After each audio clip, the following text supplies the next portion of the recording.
Hello everyone, welcome to RK tutorial. Friends, ఈరోజు మనం daily current affairs మరియు జీకేలో భాగంగా 9-10 ఏప్రిల్ 2024కు సంబంధించిన క్లియర్ కట్ కరెంట్ అఫైర్స్ మరియు జీకే క్వశ్చన్స్ అయితే మనం ఈ వీడియోలో చూద్దాము. ఎవరు కూడా మధ్యలో స్కిప్ చేయకుండా వీడియోని చివరి వరకు చూడండి ఫ్రెండ్స్, చాలా క్లారిటీగా మీకైతే అర్థమవుతుంది. అంతేకాకుండా TSPSC, APPSC, next RRB, SSC ఉద్యోగాలకు సంబంధించినటువంటి నోటిఫికేషన్స్ అయితే మనకు ఆల్రెడీ విడుదల కావడం అయితే జరిగిందండి.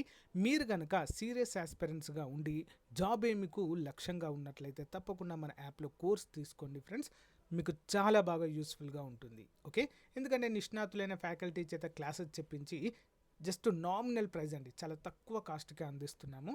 ఇంట్రెస్ట్ ఉన్న వాళ్ళు తప్పకుండా తీసుకోండి. కోర్స్ ఏ విధంగా తీసుకోవాలి అనేది వీడియో ఎండింగ్లో చెప్తాను, ఒకసారి చూడండి. ఓకే, సో లేట్ చేయకుండా కంటెంట్లోకి వెళ్దాం. Question number 1. యూకేలోని ప్రపంచ స్థాయి పరిశోధనా బృందంలో సభ్యులుగా ఎన్నికైన ప్రముఖ భారత సంతతి న్యూరాలజిస్ట్ పేరేంటి? Okay, important question. Option A అండి, డాక్టర్ అశ్విని కేశవన్. వివరాలు చూద్దాం. డాక్టర్ అశ్విని కేశవన్ భారత సంతతికి చెందిన న్యూరాలజిస్ట్.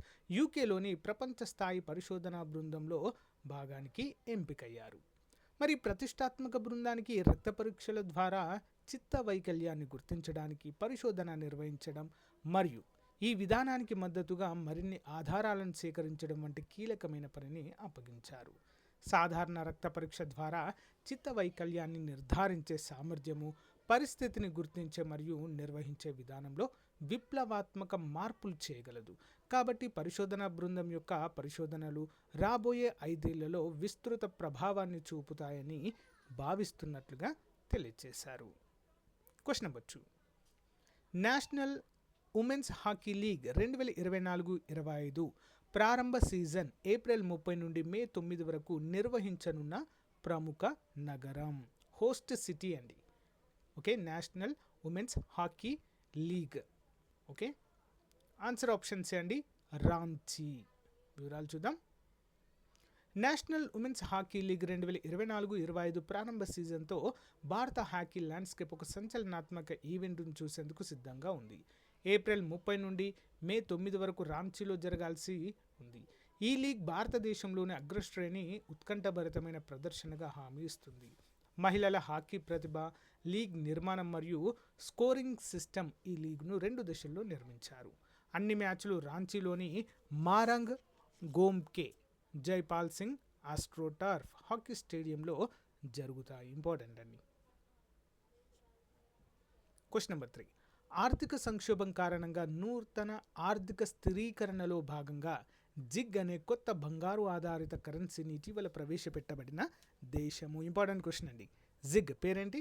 జిగ్ అనేటువంటి బంగారు ఆధారిత కరెన్సీ ఏ దేశం మరి? ఆప్షన్ బి అండి, జింబాబ్వే. అనేక సంవత్సరాల గందరగోళం తర్వాత దాని ఆర్థిక వ్యవస్థను స్థిరీకరించే ప్రయత్నంలో జింబాబ్వే గోల్డ్కి సంక్షిప్త రూపమైన జిగ్ అనే కొత్త బంగారు ఆధారిత కరెన్సీని ప్రారంభించింది. అధిక ద్రవ్యోల్బణము మరియు అస్థిర ఆర్థిక ప్రకృతి దృశ్యంతో దేశం పట్టుబడుతున్నందున ఈ చర్యనిచ్చింది. జిగ్ యొక్క ముఖ్య లక్షణాలు: సెంట్రల్ బ్యాంక్ గవర్నర్ జాన్ మషాయాన్వు నాయకత్వంలో జిగ్ కరెన్సీ మార్కెట్ నిర్ణయించిన మారకం రేటుతో పనిచేస్తుంది. తరుగుదల ఆర్టీజీఎస్ డాలర్ను భర్తీ చేస్తుంది. కొత్త నోట్లు 1 నుండి 200 వరకు డినామినేషన్ల వరకు స్థానిక కరెన్సీపై విశ్వాసాన్ని పునరుద్ధరించే లక్ష్యంతో ఉన్నట్లుగా తెలుస్తుంది. ఇంపార్టెంట్ క్వశ్చన్ అండి. Question number 4. ఇటీవల వార్తల్లో ఉన్న 37 ఏళ్ల సైమన్ హ్యారిస్ ఏ దేశ అత్యంత పిన్న వయస్కుడైన ప్రధానమంత్రిగా ఎన్నికయ్యారు? ఇంపార్టెంట్ క్వశ్చన్ అండి.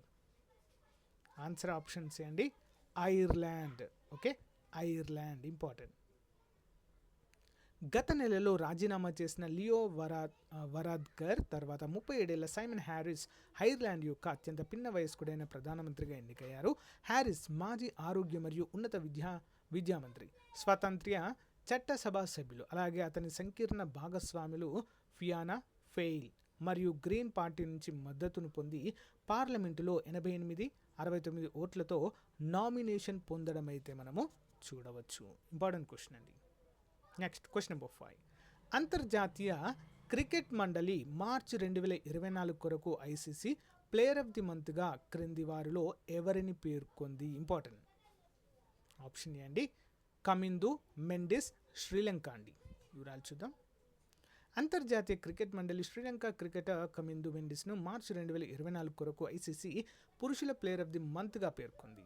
సియట్లో బంగ్లాదేశ్తో జరిగిన మొదటి టెస్ట్లో మెండి చారిత్రాత్మక బ్యాటింగ్ ప్రదర్శనలు శ్రీలంక సౌకర్యవంతమైన విజయంలో కీలక పాత్ర పోషించినట్లుగా తెలియజేశారు. Next question number 6. అంతరిక్ష శాస్త్రము మరియు సాంకేతిక రంగంలో ఔత్సాహిక శాస్త్రవేత్తలు మరియు ఇంజనీర్లను ప్రోత్సహించే లక్ష్యంతో ఇస్రో యొక్క స్టార్ట్ ప్రోగ్రామ్ నోడల్ సెంటర్గా క్రింది వాటిలో ఏ సంస్థను నియమించింది ఇస్రో? ఇంపార్టెంట్ క్వశ్చన్ అండి. Option A గుజ్కాస్ట్. Okay, GUJCOST గుజ్కాస్ట్. వివరాలు చూద్దాం. అంతరిక్ష శాస్త్రము మరియు సాంకేతిక రంగంలో ఔత్సాహిక శాస్త్రవేత్తలు మరియు ఇంజనీర్లను ప్రోత్సహించే లక్ష్యంతో ఇస్రో యొక్క స్టార్ట్ ప్రోగ్రాం కోసము గుజ్కాస్ట్ నోడల్ సెంటర్గా నియమించబడింది. ఇస్రో ద్వారా రూపొందించబడిన ఈ కార్యక్రమం అంతరిక్ష శాస్త్ర పరిశోధన యొక్క వివిధ రంగాలను కవర్ చేసే పరిచయ ఆన్లైన్ ప్లాట్ఫారంను అందిస్తుంది. ఇంపార్టెంట్ అండి. Next question number 7. భారతదేశపు తొలి ప్రైవేట్ రంగ నిర్మిత submetre resolution earth observation satellite TSAT-1Aని విజయవంతంగా ప్రారంభించిన సంస్థ ఏది? ఆప్షన్స్ అండి Tata advanced system limited. Tata advanced systems limited. వివరాలు చూద్దాం. టాటా అడ్వాన్స్డ్ సిస్టమ్ లిమిటెడ్ శాటిలాజిక్ సహకారంతో భారతదేశపు తొలి ప్రైవేట్ రంగ నిర్మిత submetre resolution earth observation satellite TSAT-1Aని విజయవంతంగా ప్రారంభించింది. సహకారం మరియు ప్రారంభ వివరాలు. TASL మరియు శాటిలాజిక్ మధ్య సహకారం ఫలితంగా కెనడీ స్పేస్ సెంటర్ ఫ్లోరిడా నుండి ఏప్రిల్ 7న ఎలాన్ మస్క్ యొక్క స్పేస్ ఎక్స్ ఫాల్కన్ 9 రాకెట్లో TSAT-1A విజయవంతంగా ప్రయోగించబడింది. కర్ణాటకలోని TSL యొక్క వేమగల్ సదుపాయంలో అసెంబుల్ చేయబడింది. TSAT-1A అధిక రెజల్యూషన్ ఆప్టికల్ హామీని ఇస్తుంది. మల్టీ స్పెక్టోరల్ మరియు హైపర్ స్పెక్టర్ సామర్థ్యాలతో ఉపగ్రహ చిత్రాలు కూడా ఇది తీయగలదు. Question number 8. 2024 సంవత్సరానికి గాను ప్రతిష్టాత్మక మీడియా ఫ్రీడమ్ ప్రైజ్ అందుకున్న వారు క్రింది వారిలో ఎవరు? Media freedom prize. Option A మరియు బి అండి అలెక్సీ నావల్నీ మరియు యూలియా నావల్నియా. ఓకేనా, వైఫ్ అండ్ హస్బెండ్స్ అండి ఇద్దరు కూడా. దివంగత రష్యన్ అసమ్మతి అలెక్సీ నావల్నీ మరియు అతని భార్య యూలియా నావల్నియా ప్రముఖ జర్మన్ ఫోరం అయినటువంటి లూడ్విగ్ ఎర్నాల్డ్ సమ్మిట్ నుండి మీడియా ఫ్రీడమ్ ప్రైజ్ను అందుకుంటారు. మరి భావ ప్రకటన స్వేచ్ఛ, సంభాషణ, ప్రజాస్వామ్యానికి విశేష కృషి చేసిన ప్రజాప్రతినిధులకు ఈ అవార్డుని ఏటా అందజేస్తారు. నావల్నీ వారసత్వాన్ని గుర్తించడం. రష్యాకు చెందిన ప్రముఖ ప్రజాపక్ష నేత, అవినీతి వ్యతిరేక కార్యకర్త అలెక్సీ నావల్నీ విషాదకరంగా కన్నుమూశారు. అయితే ఆయన నాయకత్వం మరియు ప్రజాస్వామ్య విలువల పట్ల నిబద్ధతకు ఈ ప్రతిష్టాత్మక అవార్డుతో గౌరవించబడింది. మరి అలెక్సీకి బదులుగా వారి యొక్క భార్య అయినటువంటి జూలియా నావల్నియాకు ఈ యొక్క అవార్డు అయితే బహుకరించనున్నారు. Okay, important. నెక్స్ట్ క్వశ్చన్ చూద్దాము. ఇటీవల వార్తల్లో ఉన్న మనోజ్ పాండా ఏ రాజ్యాంగబద్ధ సంస్థలో సభ్యునిగా ఇటీవల నియమింపబడ్డారు? Answer option C finance commission. వివరాలు చూద్దాం. మనోజ్ పాండా నియామకం 16వ ఫైనాన్స్ కమిషన్లోని ఖాళీని భర్తీ చేస్తుంది. ఇది తన విధులను ప్రారంభించడానికి అనుమతిస్తుంది. పాండా గౌరవనీయమైన ఆర్థికవేత్త మరియు ఇన్స్టిట్యూట్ ఆఫ్ ఎకనామిక్ గ్రోత్ మాజీ డైరెక్టర్ పూర్తికాల సభ్యునిగా చేరారు. అపాయింట్మెంట్ వివరాలు. అత్యంత ప్రఖ్యాత ఆర్థికవేత్త మరియు ఇన్స్టిట్యూట్ ఆఫ్ ఎకనామిక్ గ్రోత్ మాజీ డైరెక్టర్ మనోజ్ పాండాను కేంద్రం 16వ ఆర్థిక సంఘం పూర్తికాల సభ్యునిగా నియమించింది. ఈ అపాయింట్మెంట్ ప్యానెల్ను పూర్తి చేస్తుంది. దాని కీలకమైన పనులు ప్రారంభించేలా కూడా చేస్తుంది. ఇంపార్టెంట్. నెక్స్ట్ క్వశ్చన్ పెట్టండి. ఇటీవల ఒక దేశంలో అత్యవసర పరిస్థితికి దారితీసిన కుష్ అనేది ఒక ఇంపార్టెంట్ క్వశ్చన్ అండి. కుష్ కేవలం దీనివల్ల ఆ దేశంలో ఆరోగ్య అత్యవసర పరిస్థితిని ప్రకటించారండి. ఏ దేశం మరి? కుష్ అనేది ఏంటి? ఇదొక మత్తు పదార్థం అండి, డ్రగ్. ఓకేనా, చూద్దాం. ప్రజలు మాదక ద్రవ్యాల మత్తులో ఊగిపోతుండడంతో పశ్చిమ ఆఫ్రికా దేశమైన సియెరా లియోన్లో అత్యవసర పరిస్థితిని విధించారు. కుష్ అనే మత్తు పదార్థమే ఈ సమస్యకు ప్రధాన కారణం. దాదాపు 6 ఏళ్ల క్రితం ఈ పదార్థం ఆ దేశంలోకి ప్రవేశించింది. నిత్యం అంతర్గత కలహాలు, జాతుల మధ్య ఘర్షణలు వంటి సమస్యలతో సతమతమయ్యే అక్కడి యువకులకు ఉపాధి అవకాశాలు తక్కువ. దీంతో చెడు వ్యసనాలకు బానిసవుతున్నారు. దీనికి కుష్ తోడవడంతో పరిస్థితి మరింత దిగజారింది. ప్రధాన నగరాలు, పట్టణాల్లో ఎక్కడ చూసిన యువకులు దీని మత్తులో ఊగిపోతుండడం సర్వసాధారణమైపోయింది. దీన్ని దృష్టిలో ఉంచుకొని మరేం చేశారండి, అక్కడ అత్యవసర పరిస్థితిని, ఎమర్జెన్సీని అయితే ప్రకటించడము జరిగింది. ఎగ్జామ్లో అడగవచ్చు కుష్ అంటే ఏంటి అని. ఓకే, గుర్తుంచుకోవాలి. Question number 11. అంతర్జాతీయ మాదక ద్రవ్య నియంత్రణ మండలికి జరిగిన ఎన్నికల్లో ఇటీవల గెలుపొందిన భారతదేశ ప్రతినిధి. ఆప్షన్ ఏ అండి, జగజిత్ పవాడియా. ఐక్యరాజ్యసమితి వేదికపై భారత్ ఒక కీలక విజయం సాధించింది. 11 మంది సభ్యులుండే అంతర్జాతీయ మాదక ద్రవ్య నియంత్రణ మండలికి జరిగిన ఎన్నికల్లో భారత ప్రతినిధి జగజిత్ పవాడియా అత్యధిక ఓట్లతో మరోసారి గెలుపొందారు. మరి ఆమె ఈ మండలిలో 2015 నుంచి సభ్యురాలుగా ఉన్నారు. 2021-22 కాలానికి అధ్యక్షురాలిగాను కొనసాగారు. తాజాగా ఐఎన్సిబిలోని 5 స్థానాల భర్తీకి ఐక్యరాజ్యసమితి ఆర్థిక సామాజిక మండలి ఎన్నికలు నిర్వహించగా 24 మంది పోటీపడ్డారు. మరి 53 మంది ఓటింగ్లో పాల్గొనగా విజేతలుగా నిలిచిన వారిలో అత్యధికంగా 41 ఓట్లు జగజిత్ పవాడియాకు వచ్చాయని విదేశీ వ్యవహారాల మంత్రి ఎన్ జయశంకర్ సామాజిక మాధ్యమం ఎక్స్ ద్వారా వెల్లడించారు. Important. Next one, Hurun unicorn index 2024 ప్రకారం భారతదేశంలోని 171 అంకురాలు అంటే ఏంటండి, స్టార్టప్స్. ఓకేనా. మరి 171 అంకురాలు యూనికార్న్గా ఏర్పడి ఏ స్థానంలో నిలిచింది? భారతదేశం. ఆన్సర్ 1వ స్థానంలో అండి, ఆప్షన్ ఏ. గతేడాదిలో ప్రపంచవ్యాప్తంగా మొత్తం 171 అంకురాలు యూనికార్న్ అంటే $1 బిలియన్ ఏ కంపెనీ అయితే విలువ అంత పొందుతుందో మరి ఆ కంపెనీలను యూనికార్న్ అంటారండి. మరి యూనికార్న్ హోదా సాధించాయండి 171 అంకురాలు. అంటే ఏడాది మొత్తం మీద సగటున 2 రోజులకు ఒక కొత్త యూనికార్న్ నమోదైందని హూరున్ యూనికార్న్ ఇండెక్స్ 2024 వెల్లడించింది. అమెరికాలో 70, చైనాలో 56 సంస్థలు యూనికార్న్ స్థాయికి చేరాయి. 45 మిగతా దేశాల నుంచి 45 ఆవిర్భవించాయి. మరి 2000 సంవత్సరం తర్వాత కార్యకలాపాలు ప్రారంభించి ఇప్పటికీ స్టాక్ మార్కెట్లో నమోదు కాని సంస్థలనే హూరున్ ఈ జాబితాలో చేర్చడం అయితే చూడవచ్చు. Question number 13. ఇటీవల మరణించిన రాజీవ్ రతన్ ఏ రాష్ట్రానికి విజిలెన్స్ అండ్ ఎన్ఫోర్స్మెంట్ డైరెక్టర్గా పనిచేశారు? ఆన్సర్ ఆప్షన్ బి అండి, Telangana vigilance and enforcement director general Rajiv Ratan గుండెపోటుతో మృతి చెందారు. మంగళవారం ఉదయం ఆయనకు ఛాతీలో నొప్పి ఉండడంతో చికిత్స నిమిత్తం రాయదుర్గంలోని ఒక ప్రముఖ ఆసుపత్రికి తరలించారు. గుండెపోటుగా నిర్ధారించిన వైద్యులు చికిత్స చేస్తుండగా కొద్దిసేపటికి మృతి చెందారు. రాజీవ్ రతన్ కోవిడ్ సమయంలో తీవ్ర అస్వస్థతకు గురైనట్లుగా తెలుస్తుంది. Question number 14. ప్రతిష్టాత్మక Harvard University person of the ఇయర్గా ప్రకటించిన తెలుగు అమ్మాయి క్రింది వారిలో ఎవరు?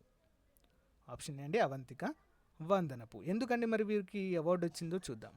తెలుగు అమ్మాయి ఇండియన్ అమెరికన్ నటి అవంతిక వందనపుకు అరుదైన గుర్తింపు లభించింది. ప్రతిష్టాత్మక హార్వర్డ్ యూనివర్సిటీ ఆమెను దక్షిణాసియా పర్సన్ ఆఫ్ ది ఇయర్గా ప్రకటించింది.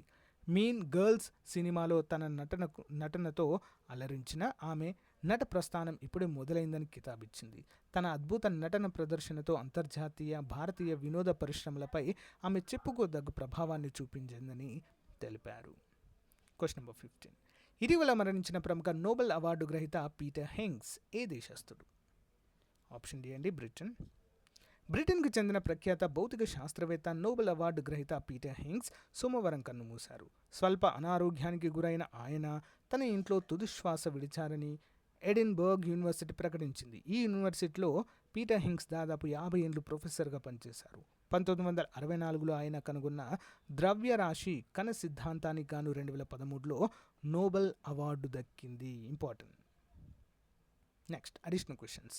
Drought early warning system real time కరువు పర్యవేక్షణ ప్లాట్ఫామ్ను దీని ద్వారా నిర్వహించబడుతుంది. ఆప్షన్ బి అండి, ఐఐటి గాంధీనగర్. భారతదేశంలో ఆపరేషన్ పోలో ఏ సంవత్సరంలో ప్రారంభమైంది? Option B 1948. ప్రధానమంత్రి నరేంద్ర మోదీ యశోభూమి కన్వెన్షన్ సెంటర్ను ఏ రాష్ట్రం లేదా యూటీలో ప్రారంభించారు? Option B New Delhi. ఏ సంవత్సరం నాటికి క్షయవ్యాధిని నిర్మూలించేందుకు భారతదేశం తన ప్రణాళికను ప్రకటించింది? Option B 2025. వార్తల్లో కనిపించిన 1998 పివి నరసింహారావు కేసు దేనికి సంబంధించింది? ఆప్షన్ ఏ లంచానికి వ్యతిరేకంగా ఎంపీలు ఎమ్మెల్యేల రోగనిరోధక శక్తికి సంబంధించి. నేషనల్ బ్రాడ్కాస్టింగ్ పాలసీతో అనుసంధానించబడిన సంస్థ ఏది? Option C Troy. ఏ కేంద్ర మంత్రిత్వ శాఖ విదేశీ సహకారము సవరణ నియమాలు 2023ని జారీ చేసింది? ఆన్సర్ ఆప్షన్ ఏ అండి, హోం వ్యవహారాల మంత్రిత్వ శాఖ. నెక్స్ట్, మొబైల్ నంబర్ పోర్టబిలిటీపై డ్రాఫ్ట్ నిబంధనలను ఏ సంస్థ విడుదల చేసింది? Option B Troy. డిఎక్స్ఎన్ అనేది ఏ భారతీయ విమానాశ్రయానికి కేటాయించబడిన కోడ్? ఆప్షన్ ఏ అండి, నోయిడా విమానాశ్రయం. క్వశ్చన్ నెంబర్ 10, డ్రోన్ సవరణ రూల్స్ 2023ని ఏ కేంద్ర మంత్రిత్వ శాఖ ప్రవేశపెట్టింది? ఆప్షన్ బి అండి, పౌర విమానయాన మంత్రిత్వ శాఖ. Daily GK question series. ఐక్యరాజ్య సమితి అధికారికంగా పనిచేయడం ప్రారంభించిన తేదీ? ఆప్షన్ ఏ అండి, అక్టోబర్ 24, 1945. క్రింద ఇవ్వబడిన అంశాలు యుఎన్ఓ సెక్రటరీ జనరల్ పనిచేసిన వారిలో ఎవరికి చెందినవి? చూద్దాం. రెండవ ఆఫ్రికా వాసి, 2001లో నోబెల్ శాంతి బహుమతి పొందారు, 2003లో ఇందిరాగాంధీ సద్భావన అవార్డు పొందారు. ఎవరండి మరి వీరు? యుఎన్ఓ అంటే ఐక్యరాజ్య సమితి సెక్రటరీ జనరల్గా పనిచేశారు. ఆప్షన్ బి అండి, కోఫీ అన్నన్ అండి, సౌత్ ఆఫ్రికా. ఓకే, క్రింది వాటిలో సరికానిది. ఐక్యరాజ్య సమితి తొలి సమావేశం లండన్లో జరిగింది. యుఎన్ఓ కొత్త ప్రాంతీయ కార్యాలయం జెనీవాలో ఉంది. ఆన్సర్ సరికానివి ఏంటి? ఆప్షన్ బి రెండవది సరికాదండి, బి సరికాదు. ఓకేనా. యుఎన్ఓ కొత్త ప్రాంతీయ కార్యాలయం ఎక్కడ ఉందండి అంటే నైజీరియాలో ఉంటుందండి. ఓకేనా. నెక్స్ట్ వన్, అంతర్జాతీయ న్యాయస్థానంలో న్యాయమూర్తుల పదవి సుమారు ఎన్ని సంవత్సరాలు ఉంటుంది? ఆప్షన్స్ అండి 9 సంవత్సరాలు. క్రింది వానిలో సరైన వాక్యం. భద్రతా మండలి ప్రారంభంలో 11 సభ్య దేశాలు ఉండేవి. ఆప్షన్ 2, సాధారణ సభలో హిందీలో ప్రసంగించిన రెండవ భారత ప్రధాని Narendra Modi. Answer option D, 2 కూడా సరైనవే అండి. ఓకేనా. మరి భద్రతా మండలిలో మొత్తము ప్రారంభంలో 11 సభ్య దేశాలు ఉండేవి.